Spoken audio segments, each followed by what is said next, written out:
Hey guys, welcome back to The Bright Side. Macy here, The Bright Side Girl, and today we're going to be talking about my December reading wrap-up. I believe this is the first video where you've seen the shelves like somewhat back to normal. We've got some spaces to fill still, but it's been a very long time putting everything back together. We're finally refreshed for the beginning of January, so this reading wrap-up is going to be everything I read in December, but also the very end of November. I was so busy during Christmas time, I did not have time to film a Jinglebellathon wrap-up, so I decided just to include it in my December wrap up, but we started it a couple days into November, so we're gonna start with those books first. As usual, for any books I don't own, I will put the image up, and I'll also list the narrator right here if it was an audiobook. So we started off Jinglebellathon with The Girl Who Saved Christmas, and this is part of a series that I'm trying to finish. The first book being A Boy Called Christmas, and this is a very cute, short, middle grade series. The books don't entirely need to be read in order because the first book takes place like way back in time, and the second book takes place like in the 1920s.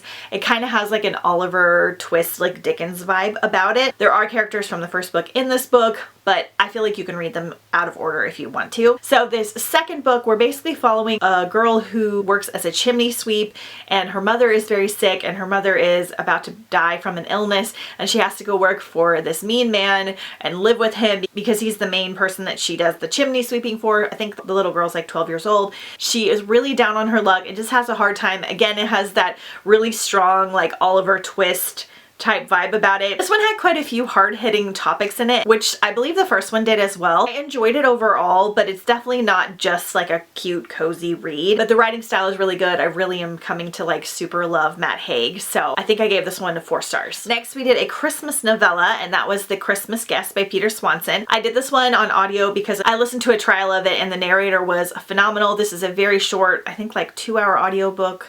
It's like a 100-page novella, and this is just a Christmas like murder mystery set during the holidays. So the things I really loved about this one is that it is actually like super festive. I feel like sometimes the Christmassy murder mysteries aren't that festive. They're just kind of set at Christmas, but they're literally talking about like cooking goose and making cookies and have a lot of like festive vibes, which I loved. The narrator for this was absolutely phenomenal. I will say some things that people didn't like, and I was kind of in between about, was the main plot of this story in the beginning is a character reading a journal, and so she's reading through these journal entries, and there's a lot of like page flipping sound, which are kind of unnecessary. It didn't fully bother me. I liked it at first because it kind of added to the ambiance of the book, but I could see how it would really annoy certain people, so just kind of keep that in mind. I still think the audio was phenomenal overall, but the page flipping for like the first half of the book was a little bit irksome. We're following this character, and she is reading through the events of this journal entry. This girl's in college, and she basically goes to spend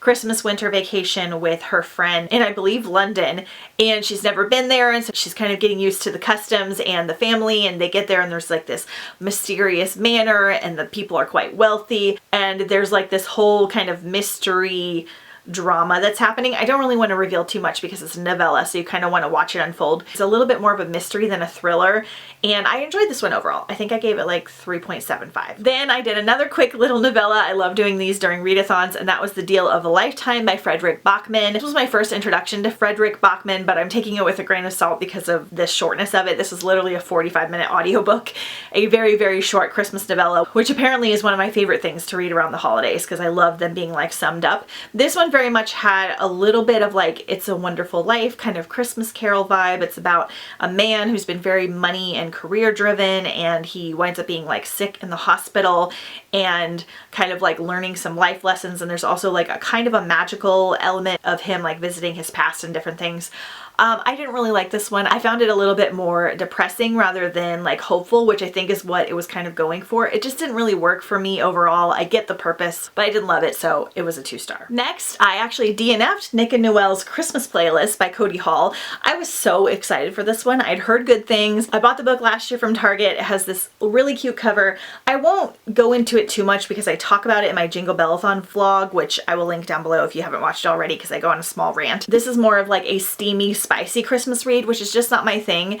And the frustrating part is that you just never know which ones are going to be more like spicy smutty or more like rom-com-esque. I have books with almost exactly similar covers that are just cute cozy rom-coms, and so it's kind of hard to tell. And honestly, even in the description and everything, it doesn't really give you the impression that it's going to be like super spicy. Besides that, it is not very Christmassy or wintry. All the characters have names like Nick and Noel and Mary, and it's set in like this Christmassy named town, and they're supposedly making this Christmas playlist, but it really doesn't give you like very many festive vibes other than like the names of things. It doesn't really encompass like the winter season like it kind of is giving the impression of. Noelle is known for making like these really good song playlists, and her best friend Nick really enjoys them, so they kind of build this playlist back and forth together, but there's only like 1 or 2 Christmas songs actually on the playlist, so that was kind of disappointing. Most of them are other songs, and then I just really didn't like the writing of this. The characters and the way that they talk to each other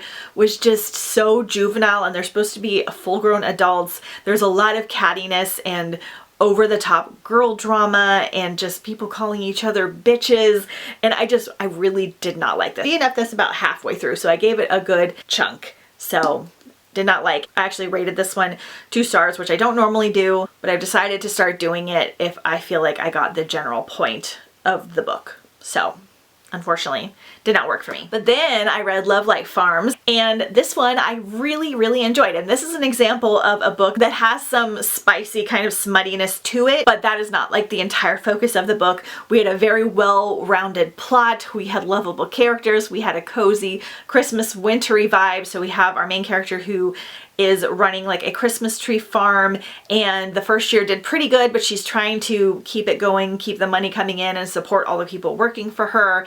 And she also has a best friend that we have romantic feelings for, so kind of a friends to lovers romance. And it was just really cute. We had a lot to do with baking and the Christmas trees and festivities, and the romance was really sweet, and we had some spicy smutty scenes, but I didn't really mind them because there was a full plot to the book, and I just really enjoyed this one. So I think I gave it 4 stars. And the narrator was also really good for this one. Then I read another little Christmas novella, and that is Agatha Christie's The Adventure of the Christmas Pudding. Again, another like hour-long audiobook. This is set in the Hercule Poirot murder mystery world.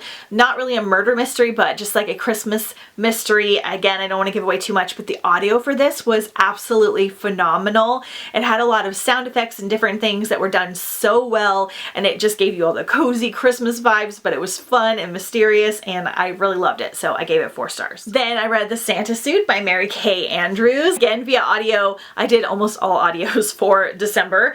I really enjoyed this one as well. This again is an adult Christmas novel, almost a novella. It's just under 200 pages, and this is about a woman who buys this like old farmhouse and has to like fix it up, and she's single, and it's Christmas time. She's got to get used to all these small town people. While she's there, she discovers there is a Santa suit in her attic, and in the pocket of the Santa suit is a Christmas wish letter from a little girl from like the 40s, and she kind of becomes obsessed with this letter and trying to find this little girl, all while trying to fix up her house, making new friends, and of course falling in love. And I thought this was absolutely charming and festive and adorable, and I gave it 4 stars. Because I loved this one so much, I also read The Blue Christmas. This was a reread for me because I want to read the next book in the series. This is actually a 4-book series, but I read Blue Christmas first a few years ago because I didn't know that, and I feel like it's kind of okay because it's more of like a mystery cozy series, not a murder mystery. And in this one we have, I think it's Wheezy, and she runs an antique store, and she's getting ready for the holidays, and there's a big like window display competition for the town. She's doing a blue Christmas theme,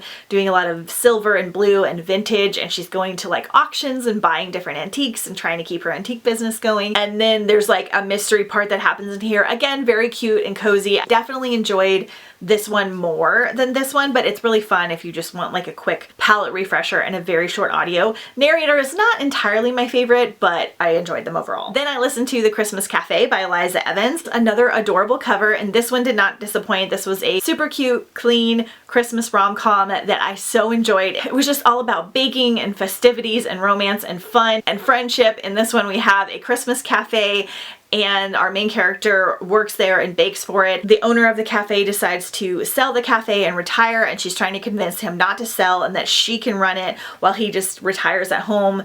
And so she's doing all these things to kind of promote the business and get it to be more popular, while at the same time in their small town a Christmas movie is being filmed by a famous actor, and she kind of tries to get this actor involved in saving this Christmas cafe and putting it in the movie. It starts to be like a romance situation. It was really, really cute, super festive, lots to do with baking. The romance was fun, it was quirky, the characters were lovable, and I really enjoyed it, and I gave it 4 stars. Then the last thing I read for Jinglebellathon, and the only thing that I physically read completely, I did read 2 chapters in a novella collection, but I'm not going to talk about that until I finish the novella collection. I read Scrooge, the Worst Gift Ever. This is just a cute, ridiculous little book, and it is the Christmas Carol all told through text. And it was just fun and silly and geared more towards like kids and teens, but it was just really cute. So they have different images and things that they use to kind of tell the Christmas Carol. I know there's a series of these books.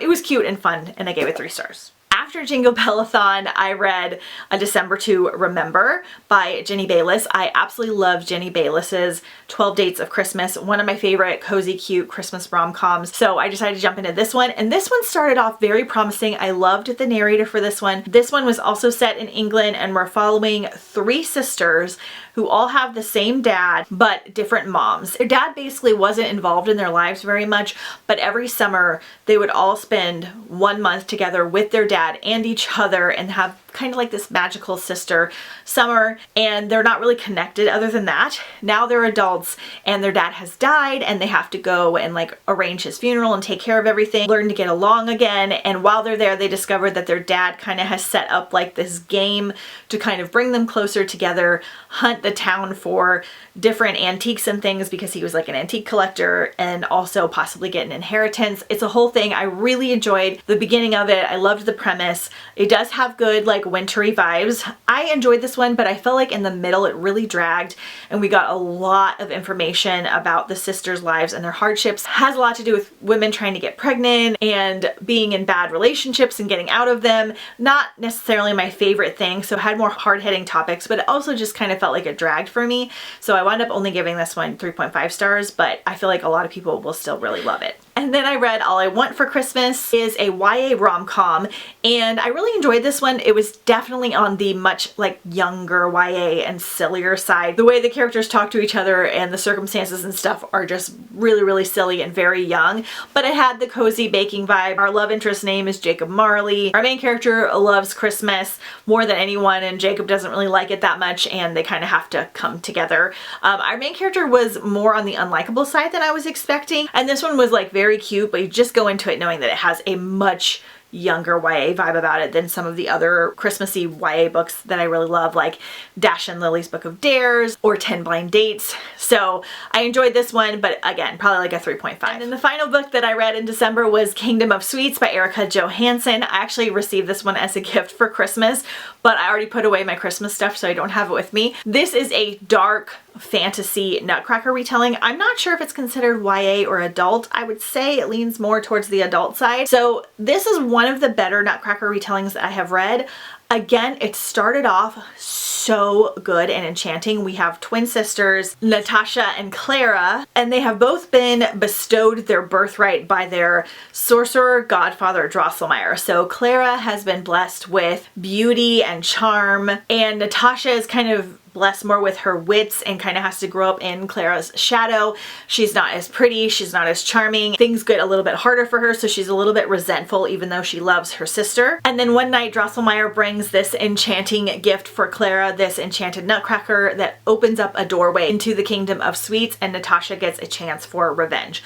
So we start out really, really strong, and I love the fantasy elements. The way they do the fairy godmother and all of that stuff was done so well. But then about the halfway or just over the halfway point, we take a twist because something happens. We get a little bit less of the fantasy elements and we switch the story up. Again, it dragged a little bit for me in the middle, and then I wasn't fully satisfied with the way things kind of wrapped up, but I really enjoyed this one, and if you love the Nutcracker, I would highly recommend it. It's one of the better ones that I've read. I haven't read the perfect Nutcracker retelling yet, but this is definitely higher up there. Just keep in mind that it is definitely a dark, dark twist on the story and has some surprising elements in it, so I think I wound up giving this one like a 3.75, almost a 4 star. And the narrator for this one was really great. Okay guys, so that is everything that I read for the very end of November and all of December. Had a decent reading month considering how fast it went and how much we had going on. Hoping to read even more Christmassy fun holiday reads next year, and I'm reading 1 or 2 in January as well. Don't forget to check out the new beginning of the year videos that I've been posting if you haven't already. I had the announcement for all of my upcoming readathons and the dates for them. I have a January TBR and then the official announcement with all the challenges and everything for the first readathon. Anything I have ready to go will be listed down below in the description. Let me know how your December reading month went down below in the comments. Don't forget to follow me on Instagram at The Bright Side Girl if you haven't already, and I'll see you guys next time on The Bright Side.